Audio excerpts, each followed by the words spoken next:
Hello everyone, welcome to study IQ IAS Hindi. This is Manish Shrivastava. जैसा कि आपको पता है, रोजाना सुबह 8 बजे एक इंपॉर्टेंट सेशन लेकर मैं आता हूं जिसमें साइंस एंड टेक के अलग अलग टॉपिक्स को हम डिस्कस करते हैं। आज का जो टॉपिक है वो है फर्टिलाइजर। जैसे हमने लास्ट सेशन में मेडिसिन के बारे में पढ़ा था, आज फर्टिलाइजर्स के बारे में पढ़ेंगे, जिसको क्या कहा जाता है? उर्वरक कहा जाता है।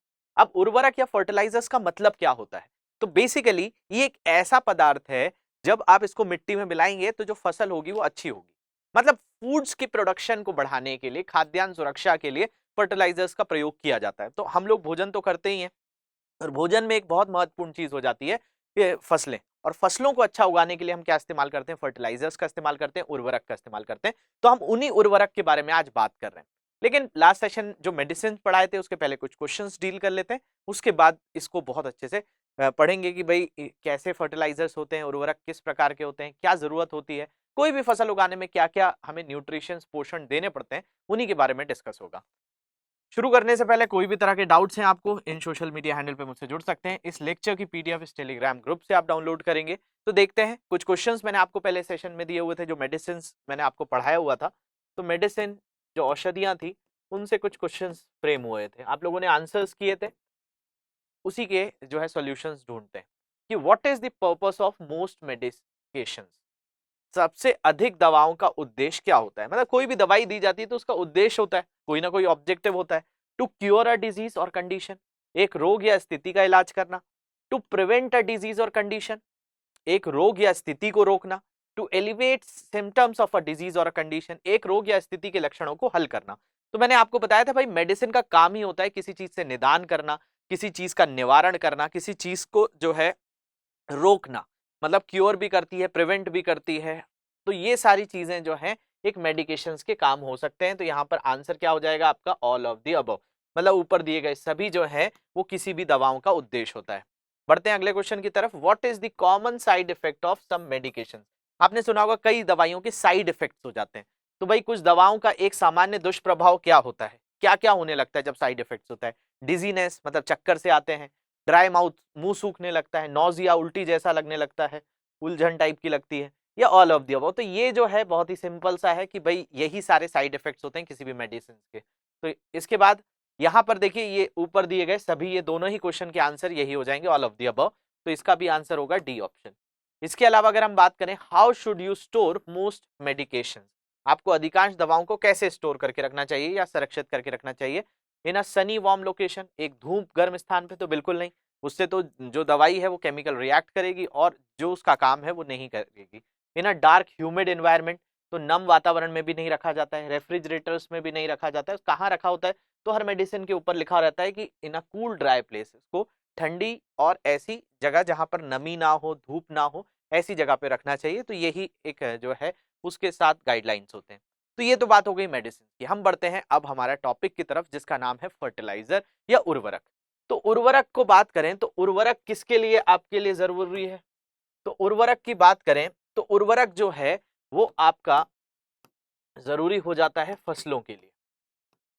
जो भी फसल उगाई जा रही है, जो भी क्रॉप्स उगाई जा रही है, उसके लिए। अब भाई क्रॉप्स क्या है? कोई ना कोई प्लांट ही है। तो इस प्लांट को ग्रो करने के लिए क्या दिया जाता है? फर्टिलाइजर एक डोज की तरह दिया जाता है।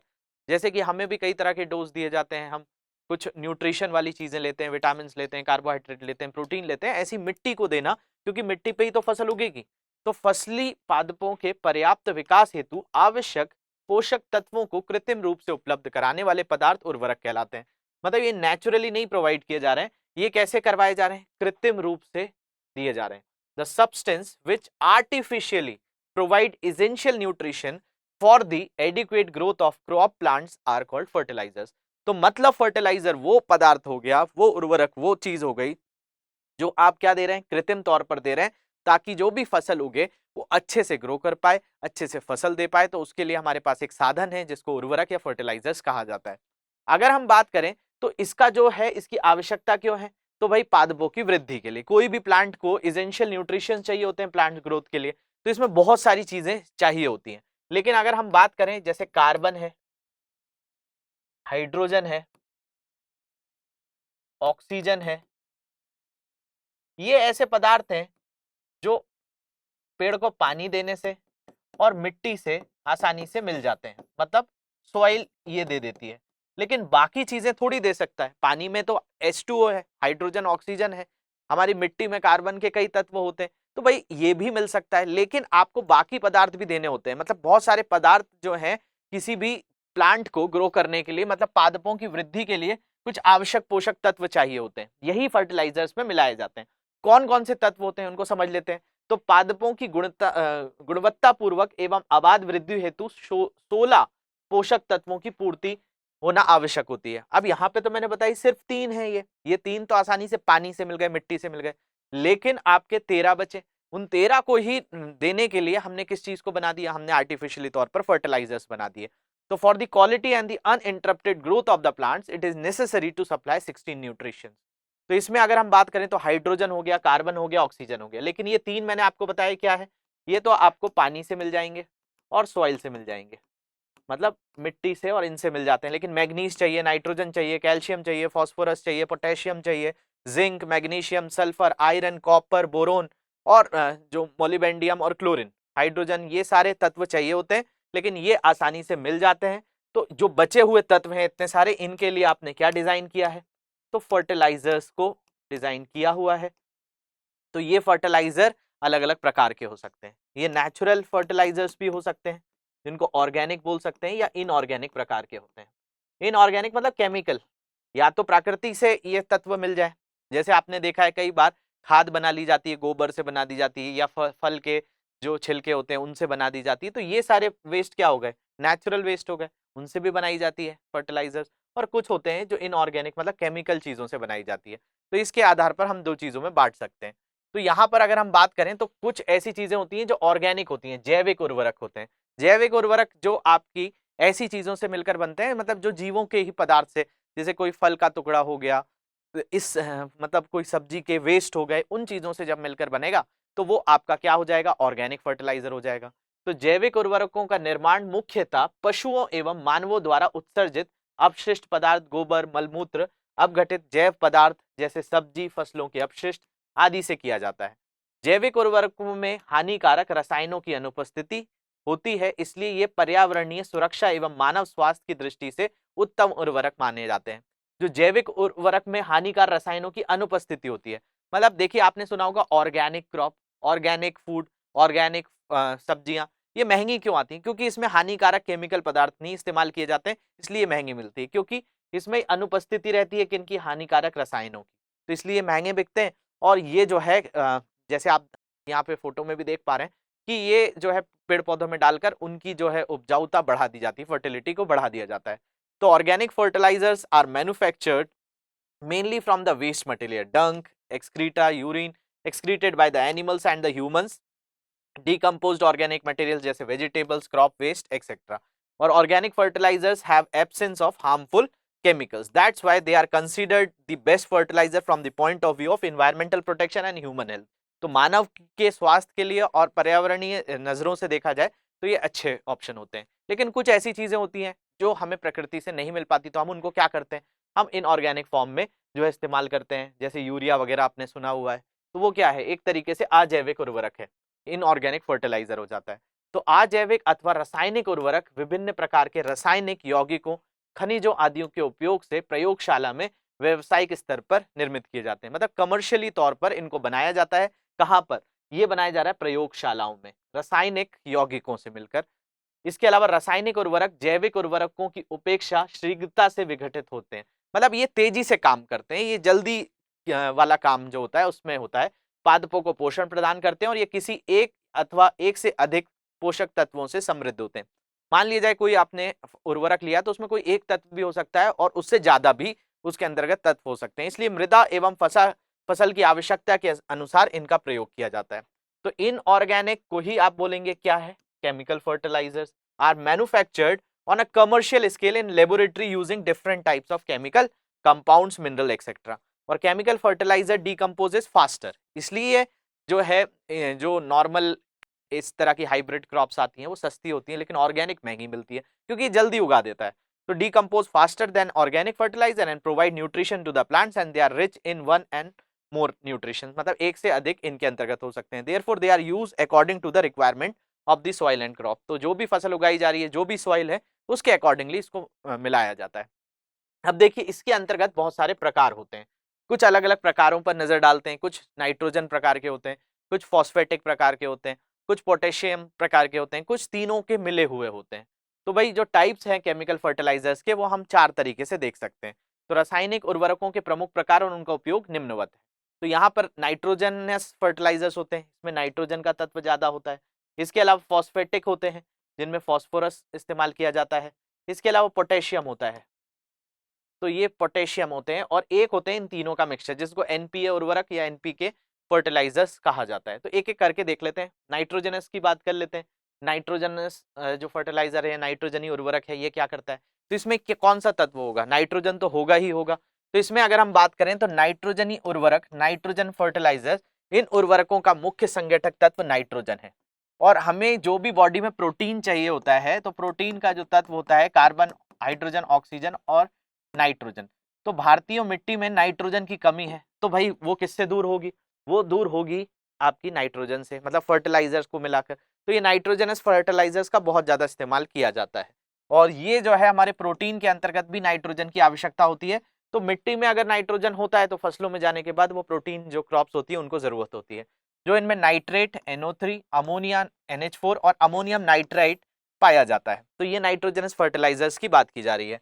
और नाइट्रोजनस उर्वरकों के निर्माण में अमोनिया, NH जो 4 है, एवं इसके अनेक यौगिकों का प्रयोग किया जाता है। जैसे अमोनियम सल्फेट 20% मिलाया जाता है, अमोनियम क्लोराइड 24 से 26, di ammonium phosphate, ammonium nitrate, urea, calcium ammonium nitrate, इसके अतिरिक्त sodium nitrate, calcium nitrate, potassium nitrate आदि का प्रयोग किया जाता है। तो कोई भी नाइट्रोजनस आपका फर्टिलाइजर बन रहा है तो इन सारे तत्वों का इस्तेमाल किया जाता है। इसके अलावा इसका उपयोग पादपों में, क्योंकि प्लांट्स को तो देना ही है, तो नाइट्रोजन पादपों में प्रोटोप्लाज्म, अमीनो अम्ल अर्थात प्रोटीन तथा न्यूक्लिक अम्ल, DNA RNA के निर्माण में महत्वपूर्ण भूमिका निभाता है, उससे वो आसानी से ग्रो कर पाता है।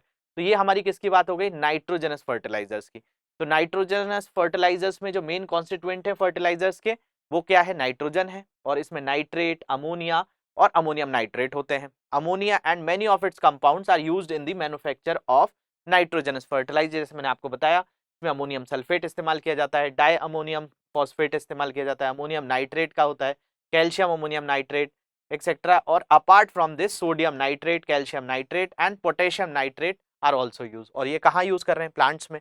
तो नाइट्रोजन जो है वो प्लांट के फॉर्मेशन में कैसे मदद करता है? जो प्रोटोप्लाज्म वाला पार्ट होता है, और अमीनो एसिड, प्रोटीन्स और न्यूक्लिक एसिड, DNA RNA के प्लांट्स में जो है ग्रो करने में मदद करता है। इसके अलावा दूसरा प्रकार होता है फॉस्फेटिक। फॉस्फेटिक फर्टिलाइजर्स में क्या होगा? फॉस्फोरस हो जाएगा यहाँ पे मेन तत्व। तो यहाँ पे फॉस्फेटिक उर्वरकों का मुख्य संगठक तत्व फॉस्फेट है। अब इसी में बात करें तो इन उर्वरकों का निर्माण सिंगल सुपर फॉस्फेट, जिसको SSP कहा जाता है, में 16 से 18% होते हैं, और डबल सुपर फॉस्फेट DSP 32% और ट्रिपल सुपर फॉस्फेट TSP 42% होता है। और क्षारीय धातु, मल, लौह और इस्पात उद्योग का उत्पाद लगभग 18% मिलाया जाता है। आदि रसायनों से किया जाता है, और अधिकतर फॉस्फेटिक उर्वरक जल से उच्च विलय होता है। तो इनका जो है एक तरीके से कोलाइड जल से ऊपर बनाया जाता है। और इनका उपयोग कहाँ किया जाता है? तो फॉस्फोरस पादपों की जड़ में, रूट्स में डाला जाता है, तने में, और बीज और फूलों के विकास में तथा फसलों की परिपक्वता, क्रॉप मैच्योरिटी में बहुत महत्वपूर्ण भूमिका निभाते हैं। क्या? फॉस्फेटिक। देखिए भारत में जितने भी फर्टिलाइजर्स हैं, इनमें ये 3 चीजों की इस्तेमाल किया जाता है, क्योंकि हमारी मिट्टी में इन 3 चीजों की बहुत कमी होती है। नाइट्रोजन तो भारत की कोई भी मिट्टी उठाकर देख लीजिए, काली मिट्टी है, लाल मिट्टी है, आपकी पीली मिट्टी है, लेटराइट मिट्टी है, जलोढ़ मिट्टी है, आपकी वनीय मिट्टी है, ये सारी चीजें जो है इनमें नाइट्रोजन की कमी देखने मिलती है, तो हम ये मिलाते हैं। इसके बाद फॉस्फोरस तत्व है, तो फॉस्फोरस को भी इस तरीके से, तो फॉस्फोरस जड़ों को मजबूत करेगा, तने को मजबूत करेगा, बीज और फलों के विकास में मदद करेगा, तो ये सारी चीजें करता है। तो फॉस्फेटिक में क्या हो गया? मेन कॉन्स्टिट्यूएंट फॉस्फेटिक फर्टिलाइजर हो गया। तो यहाँ पर जो है फॉस्फेट ही है मेन। इसके अलावा मैन्युफैक्चर ऑफ फर्टिलाइजर्स में single super phosphate, double super phosphate और ट्रिपल सुपर फॉस्फेट जो है ये इस्तेमाल किया जाता है। अल्कलाइन स्लैग एक बाय प्रोडक्ट होता है आयरन और स्टील इंडस्ट्रीज का, इसको भी इस्तेमाल किया जाता है। और ये जो है केमिकल्स के साथ ये फर्टिलाइजर बनाया जाता है। Most phosphatic fertilisers are highly soluble in water, ये आसानी से पानी में घुलनशील होते हैं। इसके अलावा phosphorus plays an important role in the development of root, stem, seeds and flowers of plants and crop maturity. अब तीसरा देख लेते हैं, पोटेशियम फर्टिलाइजर्स। अब पोटेशियम फर्टिलाइजर्स में क्या होगा? पोटेशियम मेन पदार्थ होगा। तो यहाँ पर पोटाश जो है मेन एलिमेंट्स होता है which is a mixture of potassium minerals.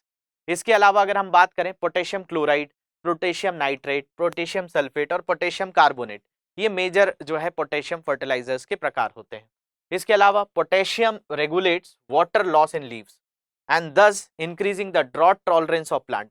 मतलब ये जो पानी के अंतर्गत जो जल उससे कम हो रहा है, मतलब उसके अंदर क्या कर रहा है, वाटर लॉस को, जैसे हमारी बॉडी में पानी की कमी हो जाएगी तो हमें डिहाइड्रेशन हो जाएगा, वही काम करता है कि प्लांट्स के अंदर पोटेशियम है तो उसके वाटर लॉस को बचा कर रखेगा और क्या करेगा, thus increasing the drought tolerance of plants, कि मतलब ऐसे रेगिस्तानी क्षेत्र में भी वो आसानी से उग सकते हैं। Apart from this it is also necessary for determining the colour and size of the fruits, कि भाई कोई फसल का फल जो है उसका कलर कैसा होगा, साइज कैसा होगा, वो पूरा का पूरा निर्भर किस पे करता है, पोटेशियम पे।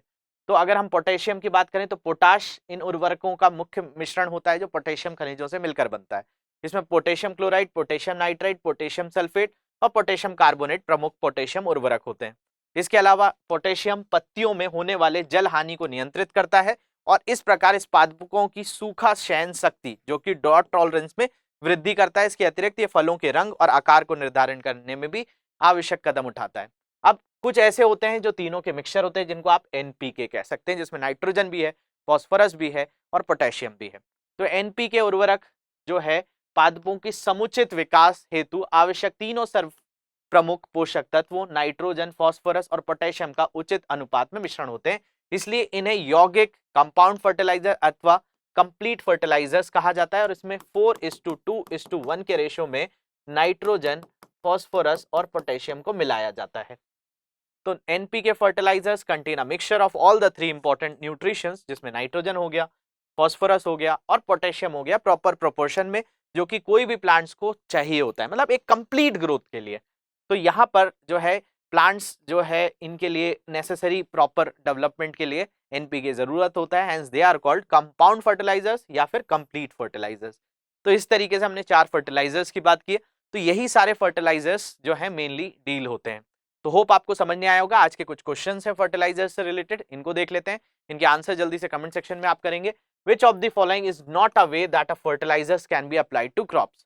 निम्नलिखित में से कौन सा एक तरीका नहीं है जिससे उर्वरकों को फसलों में लगाया जा सकता है? ब्रॉडकास्ट स्प्रेडिंग, प्रसारण प्रसार, सॉइल इनकॉर्पोरेशन, मृदा समावेश, फोलियर एप्लीकेशन, पर्ण आवेदन या फ्लड इरिगेशन या बाढ़ सिंचाई। तो इनमें से कौन सा नहीं है ये बताना है। इसके अलावा which of the following is not a type of fertilizers? निम्नलिखित में कौन सा उर्वरक का प्रकार नहीं है? Nitrogen, phosphorus, potassium, carbon. Nitrogen, phosphorus, potassium, carbon में कौन नहीं है ये बताना है। तीसरा क्वेश्चन है fertilizers are used to increase the nutrition content of the soil, decrease the pH of soil, increase the pH of soil, decrease the nutrition content of soil।